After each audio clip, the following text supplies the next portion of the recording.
This is my first time voting in any election ever, because I believe that healthcare should be a God-given right.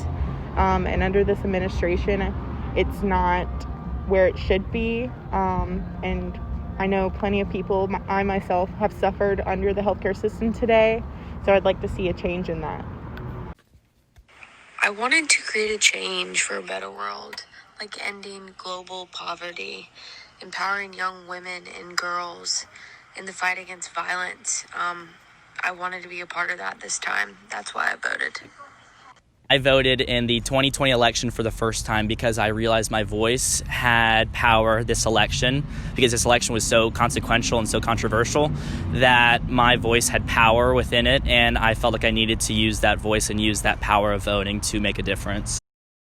Because now I'm at a point where I actually do care about what happens. Like, I'm not in my parents' house, like, anymore. Like, we are able to make our own decisions and, like, think for ourselves. Like, what I have to say and what I think about our politics and our country matters. And so that's why I chose to vote this year.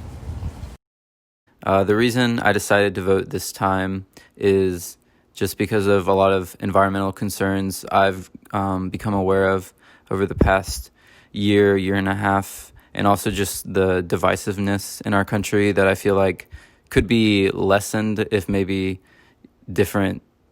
there was somebody different in office. And so, yeah, that's why I'm voting. I chose to vote this year because I feel like every other year I have kind of thought that being apolitical and not really caring about like policy was like an okay thing to do and probably like the best course of action.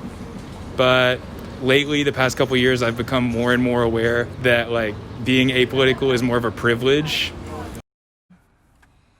Well, I chose to vote this year because with our current White House occupant, I felt that all hands were needed on deck and that we had to change the direction of our country. And I'm thinking about my kids and their future and their safety and the kind of America I want them to grow up in.